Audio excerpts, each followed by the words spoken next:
Hello everyone, thank you for joining us. This is part one for our Boro Zippered purse sew-along. It's a little bit of a tangle to say. So this is a great little project. So I've got one here. We've got lots of photos on our website. This is what we're going to be making in our sew-along over 3 parts. It's a super simple little project. That's a great way of dipping your toe into the world of Boro if you think it might be something that you'd like to try. It's based on a kit, a pre-cut felt pack from Aster Anne. We've been long-term fans of Aster Anne. And we love their projects. They are based in Australia, they're designed in Australia, and what they create is a base for you from pre-cut felt, and it allows you to embellish them how you choose. So it's very much you're the creative person, they're just giving you the foundations. And what it does is it just makes it such a simple little project that we can work on together.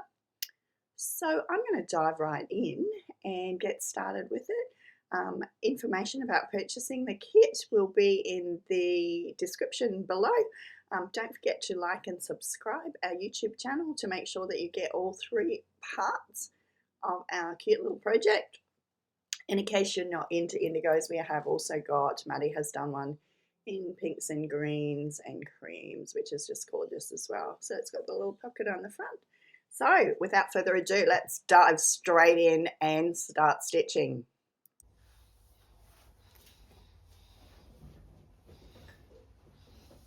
So firstly, let's go through the supplies that you're going to need for the first step in our zippered pouch. So we've got our Aster Anne zippered pouch. We've got we don't need our thread. We can put that aside till next week. We've got our fabric pack. We have got a glue stick. This is completely optional. I actually won't be using it, but I will show you how to use it. We need some regular sewing machine thread. Any colour, a bright colour is really good. If you've got odds and ends of threads left on a bobbin, this is a perfect way to use it. We're actually only going to be using it to baste our fabric pieces in place. So it doesn't need to be any specialty thread. It can be the last little bit on a bobbin, can be a really bright colour that you normally wouldn't use. So it's a good way to use that. You're going to need some pins. Our masking tape was the other thing that we spoke, that I listed on your requirements. We're not going to use that this week either, so you can put that aside.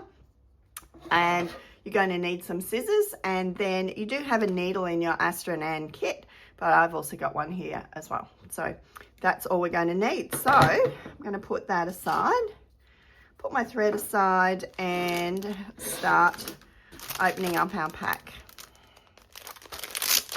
We love Aster Anne kits. They make life so simple. They're beautifully designed in Australia, and they just take out so much of the guesswork of constructing a bag, or she has a sewing book, a diary cover, lots of bags, needle case, lots of different things. And they're the pre-cut zipper. This one's a pre-cut zippered base. So we've got our pocket section, and then we've got our front and back section.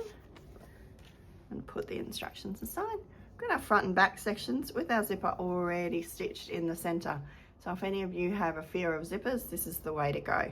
So we've also got our needle, and we've got some pins in here as well. I'm going to put those aside. I'm going to use my glass-headed pins. What we're going to do is let me line that up straight. We're going to actually cover our 3 sections with fabric. So if I just grab the sample, you'll be able to see what we've done. Might be a sec. Okay, so I've grabbed our sample, so we're just out of arm's reach. So what I've got with this one is you can see that the pocket, I have put the Boro fabrics onto the pocket, and then you can see the other base section. I've placed our fabric on both sides, and Maddie has done the same with the pink section. So that's our pocket on the front, and then we've got our Boro fabrics front and back.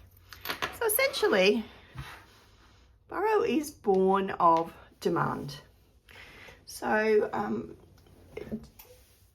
Japanese fabric was very scarce. So the farmers, the lower class people, were actually needed to repair their fabrics. So what they did was they placed a patch of fabric on their garment, and then they used a sashiko stitch to stitch it in place. So for example, a running stitch, such as this. That running stitch held the fabric patch in place. Eventually, with the garment or item that they were repairing, it became more patches than original garment. And so Boro has evolved from that process. Essentially what we're going to be doing is we're going to be doing collage with our fabrics.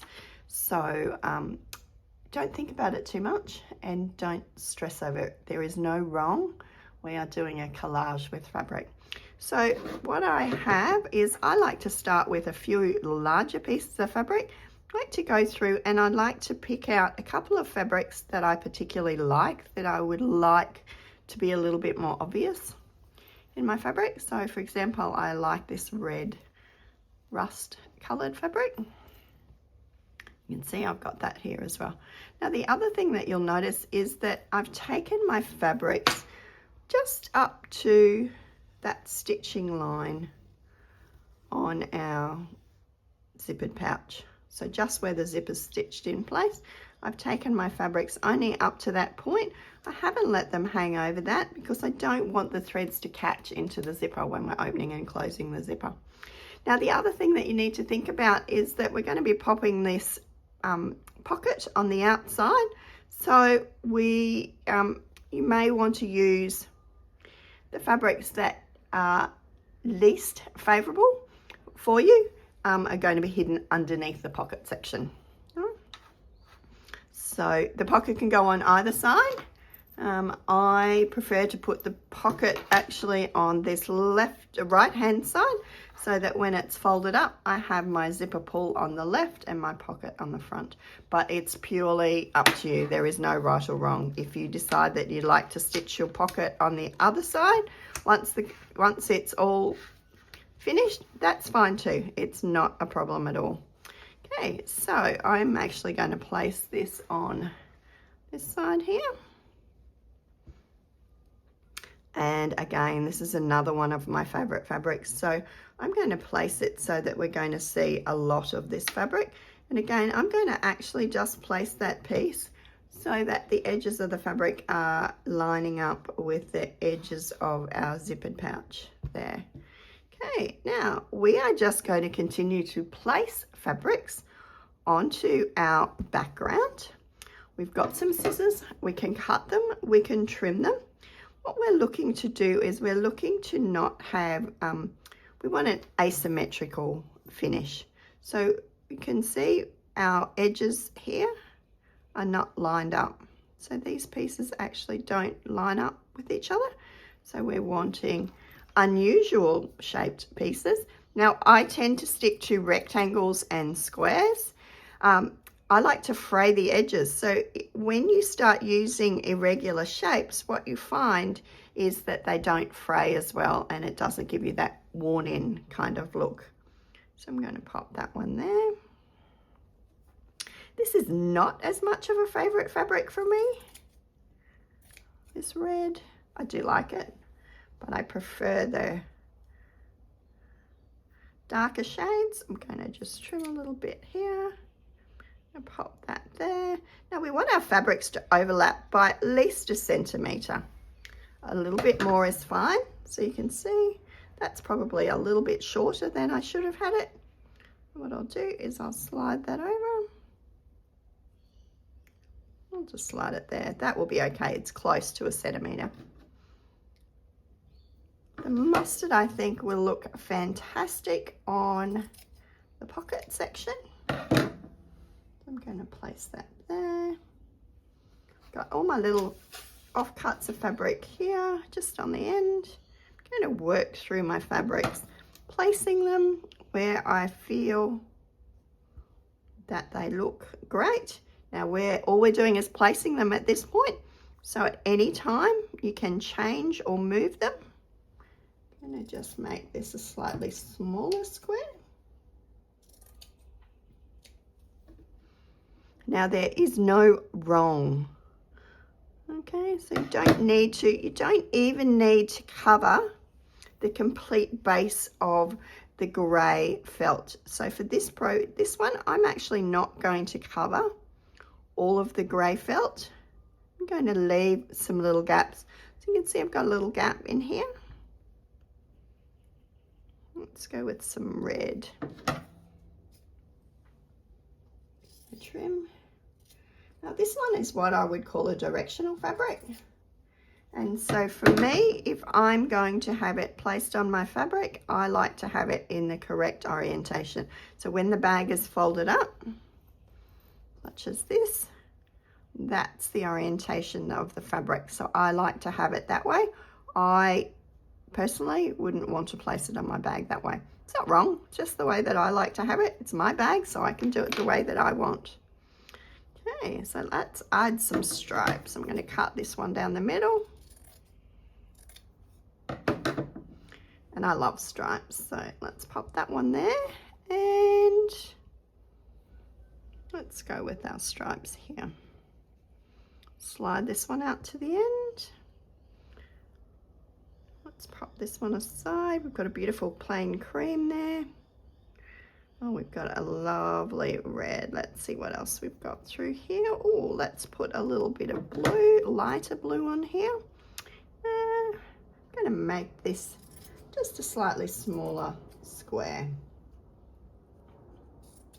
Now, if you're not comfortable cutting these fabrics right from the word go, what you can do is you can actually grab your fabric, and if you think that there's a place that you would like it to sit, you can actually just fold the edges under and just sit it there.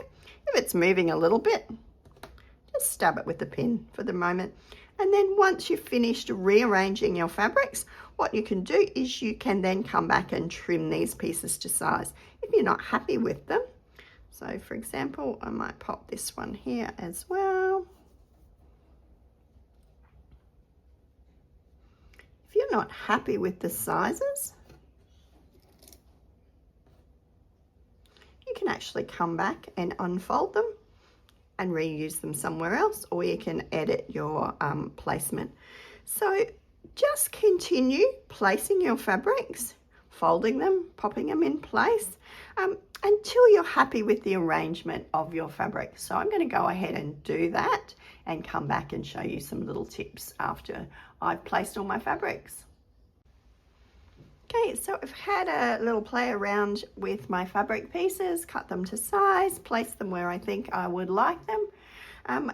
You'll notice I've left a few little gaps here, which are showing the base, the felt base. That's fine. You can completely cover it if you choose, or you can leave some little gaps. That's quite okay as well. Now, I'm pretty happy with this side and I'm happy with my pocket, but I just feel like this side, this end is a little bit blue. So I'm actually going to just swap this fabric out and pop in this one here, which has got more of a golden kind of tonings to it. Okay, so I'm much happier with that, but I would like a little bit more of this fabric to show up. So what I'm going to do is I'm going to pop this one underneath.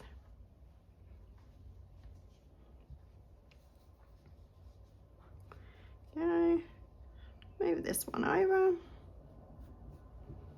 There we go. I've also got this little red piece that I can pop here if I feel that that's, yep. Okay, so I'm happy with that. So what you can do is you can continue to move your fabrics around until you're happy with them. You can add in any cotton fabrics of your own that you would like to add to it. So these are some of the fabrics that you have in your kit are a heavier weight cotton fabric, and some are your regular patchwork weight fabrics. So as long as you're stick to 100% cotton, 100% natural fibres for your first project, you can then experiment with Boro a little bit later once you've got the basics down pat. Now at this point, I'm going to say I'm happy with the placement of my fabrics. You can play with these fabrics for as long as you like, but what I am going to say is don't get too head up about how you play with them. What's going to happen is when you stitch over the top of them, you're going to create a collage of fabrics, and you're not going to be looking at each individual fabric as such once you've got your little project sewn together. So I'm going to say don't stress over it too much, and don't let it bring you down and feel that you say you can't do it. There is no wrong. Pop your fabrics down, leave them on a table, a bench, somewhere that you can see them. Walk past them for a few hours and just glance at them. If there's anything that really bugs you, then change it. If it doesn't bug you after a couple of hours, just leave it as is. There is no right or wrong. And of course, from your kit, you have got a lovely little selection of Boro fabrics for your next project. Now, I probably don't keep that size, which is about, I'm going to say, 1/2 inch wide. But anything that's from 1 inch or so, they are great for future Boro projects. So you can pop those aside, and we start with the next fun part. So what we're going to do is I'm going to actually just slide this little part away, and we're going to work on just the pocket section at this point. Put my scissors aside.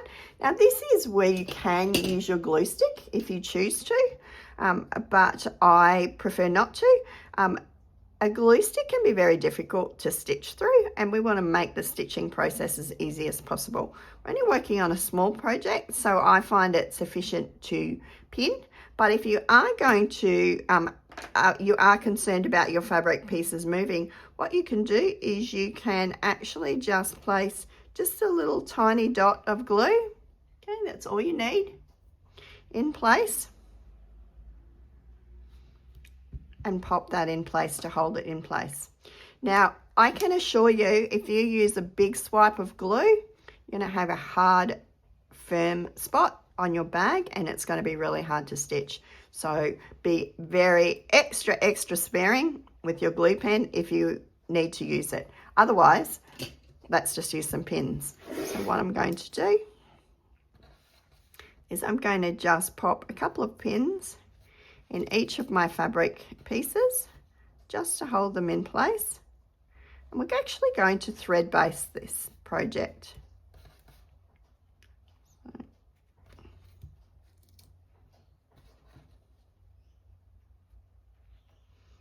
So we just need our pins to hold our fabrics in place. You don't need to pin all the way through the felt. It's so flexible. What you'll find is that you can just pin halfway through. I'm not going to flip it over and show you the back just at this point because my fabrics would fall off. If you're concerned about your fabrics moving, before you start to pin, take a photo of them on your phone.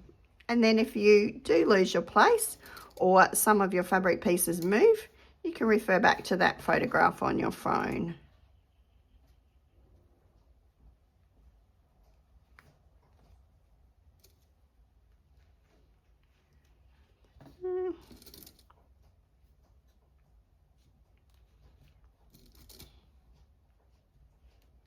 There we go. So it's just pinned in place.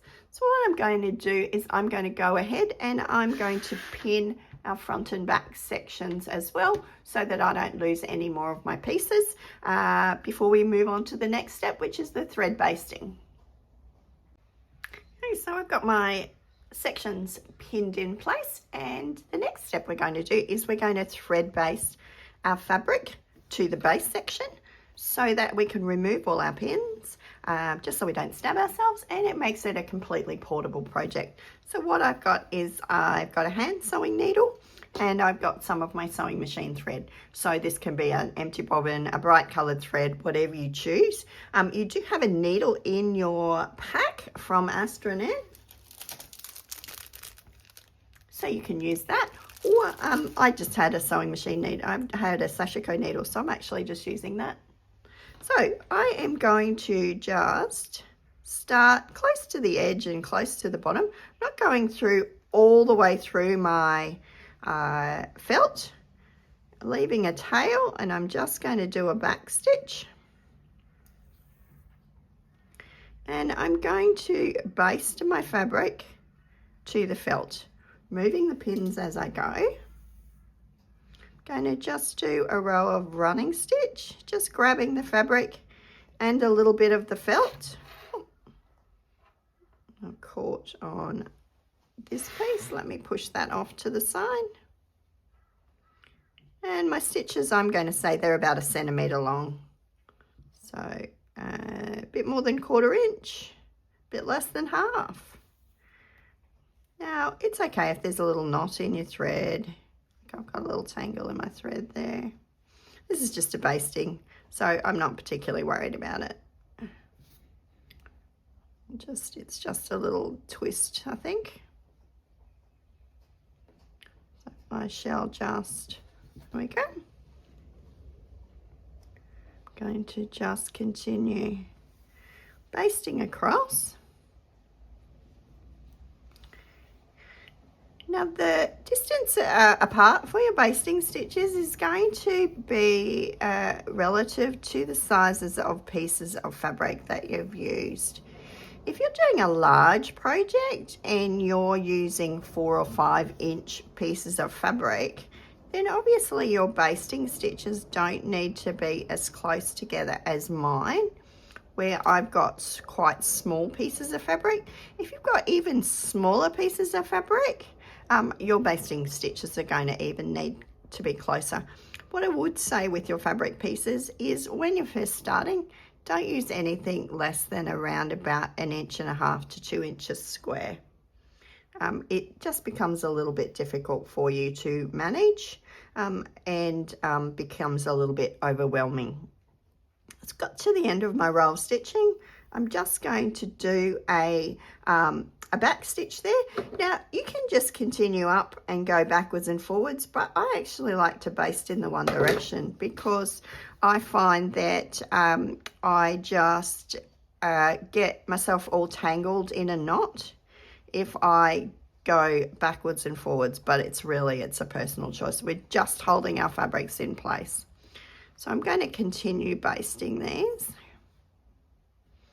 To do my little back stitch just at the beginning and the end, and as we're stitching our Sashiko stitching, which is what's going to hold our fabric in place, is we're going to be removing our basting stitches as we go. So I'll take my pins out. Now we don't need to catch, we just need to make sure that we've caught all of the fabrics at some place so that they don't fall off. And I'm going to continue basting all my pieces. Take my pins out, and I take my pins out as I go because then I can actually see which bits have been basted and which haven't. And I'm going to do the same for our purse front and back that's attached to our zipper as well. So I'm going to continue with the basting, and I'll be back once I've done that section.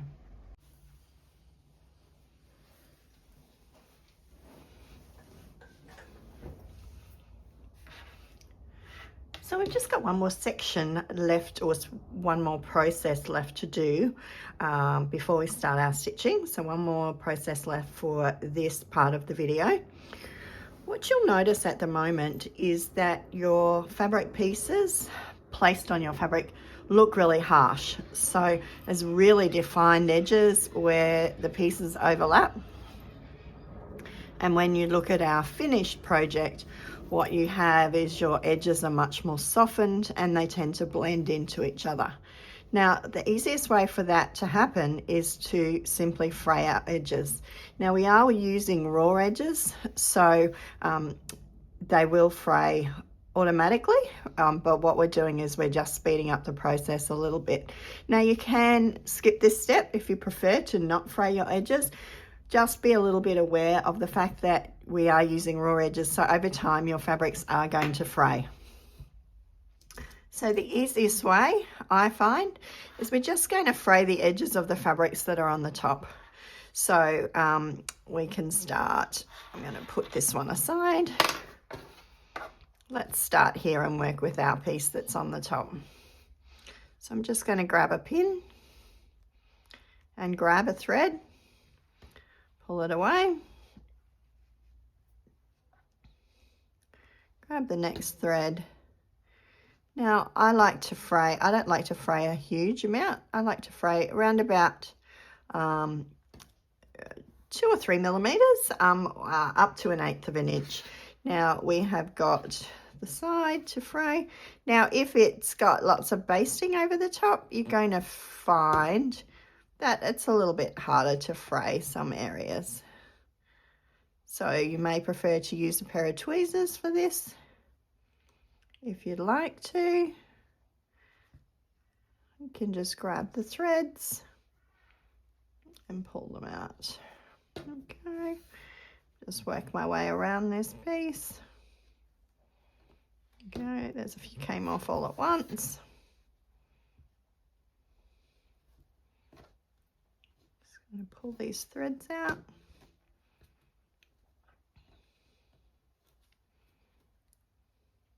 You're going to work through all of the fabric seams or edges that you can see.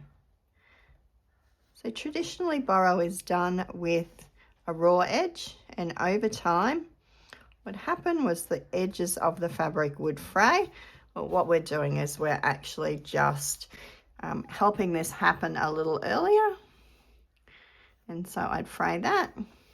Would also fray these 2 edges here, this one, and then down here, and then those 2 sides of this one as well.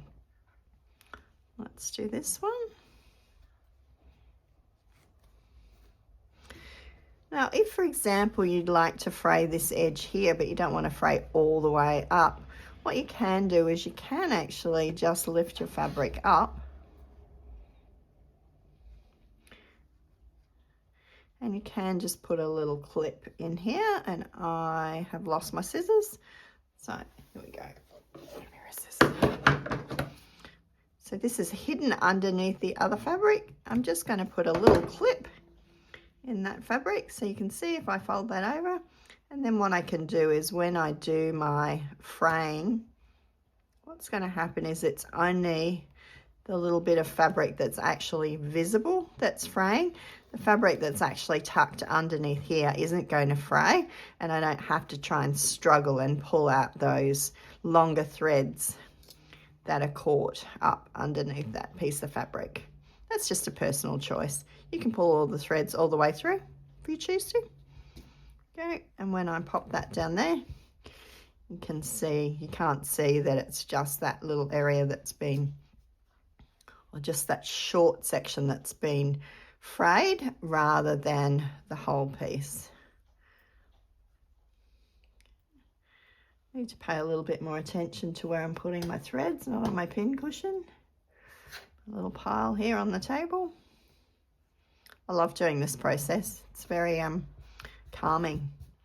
Okay, so again, I'm going to just grab, fingernails come in handy, but just grab a pin, pull those little edges out.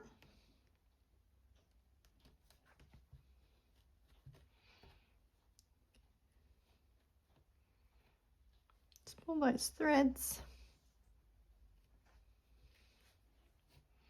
Now, as your project is used, they will fray a little bit more, but I've used mine quite a lot and have not found that they fray a great deal. So you're going to continue fraying your pocket section and your front and back sections. And then next week, in our next video, part 2 of our sew along, what we're going to do is we're going to start our stitching.